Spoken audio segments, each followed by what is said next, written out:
Good morning everyone. स्वागत है आप लोग का डेली करंट अफेयर्स की क्लास में। और आज का पहला क्वेश्चन है जो फिलहाल हुआ है। सुखोई 30 MKI जो एक लड़ाकू विमान है उसके द्वारा ब्रह्मोस के विस्तारित रेंज का परीक्षण किया गया है। तो ये कितना किलोमीटर का है? तो इसका मारक क्षमता है 400 किलोमीटर। इसका परीक्षण किया गया है अभी सुखोई 30 MKI लड़ाकू विमान के द्वारा। अब कुछ ब्रह्मोस के बारे में जान लेते हैं। तो ब्रह्मोस की जो क्षमता है वो है 2.8 मैक की स्पीड से ये काम करता है। और यह एक सुपरसोनिक क्रूज मिसाइल है। और यह ब्रह्मोस है ये भारत और रूस के सहयोग से बनाया गया है। और यह दागो एवं भूल जाओ की नीति पर काम करता है, fight and forget. BrahMos BrahMos को हम थल, जल और वायु कहीं से भी लॉन्च कर सकते हैं। और ब्रह्मोस जो है इसका नाम पड़ा है भारत की ब्रह्मपुत्र नदी और रूस की मास्कोवा नदी के नाम पर इसका नाम ब्रह्मोस पड़ा है। आइए अब देखते हैं हम लोग दूसरा क्वेश्चन जो है, भारतीय सेना ने पहली 2 मंजिला 3D प्रिंटेड आवासीय इकाई का उद्घाटन किया है। तो ये कहाँ पे किया गया है? तो ये किया गया है अहमदाबाद में। और इसका मेन फीचर है 3D प्रिंटिंग का कि ये गृह निर्माण की जो भी सामग्री होती है, ईंट, सीमेंट, बालू, ये सारी चीज़ों को, और जो किस आकार का हमें घर बनाना है वो आकार, और रंग किस रंग का हमें घर चाहिए ये भी हम उसमें डाल देते हैं। और वह परत दर परत घर का निर्माण करने लगता है। तो इससे ये होगा कि ये घर बनाना इतनी बड़ी आबादी के लिए आसान काम होते जाएगा। और ये दूसरा इसका है 4D प्रिंटिंग। तो ये भविष्य की तकनीक है और इसमें हम घर को छोटा या बड़ा आकार का परिवर्तित कर सकते हैं इसके द्वारा। तो तीसरा हमारा क्वेश्चन है, यूरोपियन मॉलिक्यूलर बायोलॉजी ऑर्गेनाइजेशन के यंग इन्वेस्टिगेटर नेटवर्क में शामिल भारतीय। तो ये शामिल किया गया है हुई हैं डॉक्टर महिमा स्वामी। ये बंगलुरु की हैं और ये पेट, आंत और आंत संबंधी रोग विशेषज्ञ हैं। और इसके साथ हम कुछ और नाम याद रखेंगे। जो है नासा में डॉक्टर बने हैं, इनका नाम है अनिल मेनन। और वाइट हाउस के सर्जन बने हैं, ये हैं विवेक मूर्ति। तो ये भी इम्पोर्टेंट रहेगा, इन्हें ध्यान रखेंगे। बीएसएफ यानी सीमा सुरक्षा बल, इसने प्रहरी ऐप लॉन्च किया है। तो इस प्रहरी ऐप को लॉन्च किया है गृह मंत्री अमित शाह, जो हमारे फर्स्ट सहकारिता मंत्री भी है, यहाँ से हम याद रखेंगे। और बीएसएफ ने सर्द हवा ऑपरेशन सर्द हवा संचालित करता है। और जो प्रहरी ऐप है ये जवानों के व्यक्तिगत इसमें जानकारियाँ उपलब्ध होगी। और इसके साथ ही कुछ और ऐप और पोर्टल देख लेते हैं, जिसमें है असिग्मा ऐप। तो ये भी भारतीय सेना के द्वारा लॉन्च किया गया है। दूसरा है ई अमृत ऐप, ये नीति आयोग द्वारा लॉन्च किया गया है। सारथी ऐप, ये सेबी द्वारा लॉन्च किया गया है। निदान पोर्टल, तो ये है मादक पदार्थों की तस्करी रोकने के लिए ये पोर्टल बना है। नीपम पोर्टल जो है ये बौद्धिक संपदा संरक्षण के लिए है। तो ये यहाँ से हम लोग याद रखेंगे। अगला हमारा क्वेश्चन है, शिक्षा का ऑस्कर अवार्ड।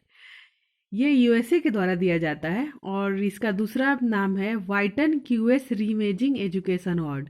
तो हमारे परीक्षा में ये शिक्षा का ऑस्कर अवार्ड भी पूछ सकता है या फिर वाइटन क्यूएस रीइमेजिंग एजुकेशन अवार्ड पूछ सकता है। तो ये हम यहाँ से हमें याद रखना चाहिए। और ये हम अवार्ड मिला है अमेरिका के द्वारा आईआईटी मद्रास को। तो ये इम्पोर्टेंट है और ये इसलिए मिला है कि तकनीकी प्रसार कार्यक्रम के लिए, तकनीकी से जागरूकता बढ़ाने के लिए। और 5G टेस्ट बेड इसका भी किया है आईआईटी मद्रास के द्वारा। हाइपर लूप प्रणाली भी आईआईटी मद्रास ने ही बनाया है। और फर्स्ट 3D प्रिंटेड घर बनाने वाला भी आईआईटी मद्रास ही है। तो ये इम्पोर्टेंट हो जाता है कुछ फैक्ट।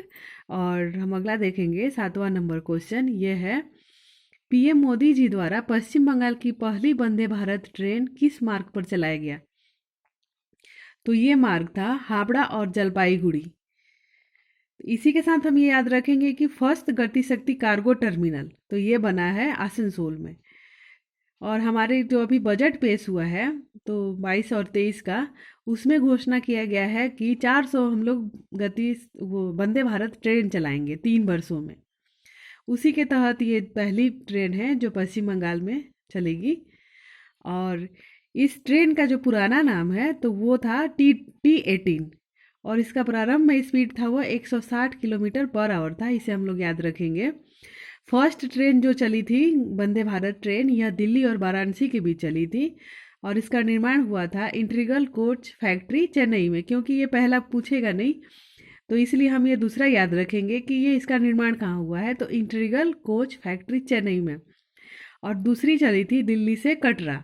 और दक्षिण भारत की जो पहली वंदे भारत ट्रेन था वो चला था चेन्नई और मैसूर के बीच में।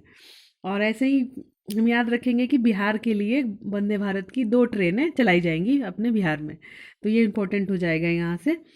8वां हमारा क्वेश्चन है, श्री गुरु गोविंद सिंह जी का प्रकाश पर्व मनाया जाएगा तो वो कौन सा वाला होगा, तो ये होगा 356वां प्रकाश वर्ष।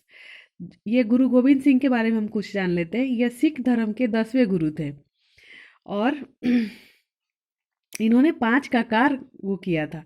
5 ककार आ जाता है जिसमें किटपांड था पहला, कड़ा, कंघा, केस और करछा।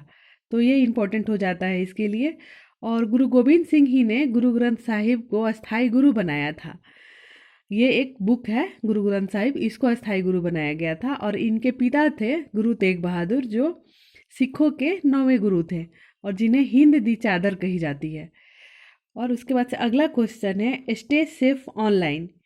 तो ये स्टे सेफ ऑनलाइन ये अभियान चलाया है अश्विनी वैष्णव ने, जो कि हमारे इलेक्ट्रॉनिक एवं सूचना प्रसारण मंत्री और रेल मंत्री हैं ये वर्तमान में। और स्टे सेफ ऑनलाइन इस अभियान का जो मेन फोकस है वो है ऑनलाइन पेमेंट को सुरक्षित करना। और G20 के इसके पहल के रूप में इसे लॉन्च किया गया है। हमारा अगला क्वेश्चन है, मुख्यमंत्री और मंत्री परिषद को लोकपाल के दायरे में लाने वाला फर्स्ट राज्य बना है, तो ये बना है महाराष्ट्र राज्य। और ये लोकायुक्त विधेयक के द्वारा ये किया गया है। जैसे कि केंद्र में हम लोकपाल होते हैं वैसे ही राज्य में उन्हीं को लोकायुक्त कहा जाता है। और इनका काम होता है भ्रष्टाचार को रोकना या उनका विरोध करना। और जो महाराष्ट्र में बना है तो ये इसके जो हाई कोर्ट का मुख्य न्यायाधीश होंगे ये इसके हेड होंगे। और इसमें जब मुख्यमंत्री और मंत्री परिषद को जब लोकपाल के दायरे में लाया जाएगा तो उसके लिए विधानसभा की अनुमति और उसके कुल सदस्यों का 2/3 बहुमत हासिल करना होगा, तब हम इसमें उसको लोकपाल के दायरे में ला सकते हैं। और इसके साथ देख लेंगे दिव्यांग विभाग, तो ये भी इसकी भी स्थापना की है महाराष्ट्र सरकार ने। अगला क्वेश्चन है, प्रोज्वला चैलेंज, तो ये किया है ग्रामीण विकास मंत्रालय ने। और इसका मेन फोकस है ग्रामीण अर्थव्यवस्था का विकास करना, महिलाओं की भूमिकाओं को बढ़ाना और रोजगार को बढ़ाना। और साथ ही हम ये भी ध्यान रखेंगे कि जलदूत ऐप इसे भी लॉन्च किया है ग्रामीण विकास मंत्रालय के द्वारा। अगला क्वेश्चन है, केंद्रीय गुप्तचर प्रशिक्षण संस्थान, तो इसका अभी फिलहाल स्थापना किया है गृह मंत्री अमित शाह ने। और ये कर्नाटका के देवनहल्ली में हुआ है, तो ये इम्पोर्टेंट हो जाता है, इसे यहाँ से याद रखेंगे। गुप्तचर प्रशिक्षण संस्थान कर्नाटका देवनहल्ली, गृह मंत्री अमित शाह के द्वारा।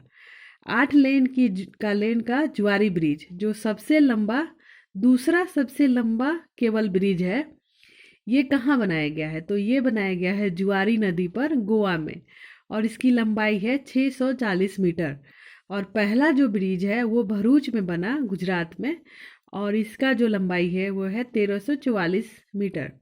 ऐसी इसके साथ हम याद रखेंगे, इंपॉर्टेंट है बिहार के लिए, वो है रबर डैम। तो रबर डैम बनाया गया है गया बिहार में।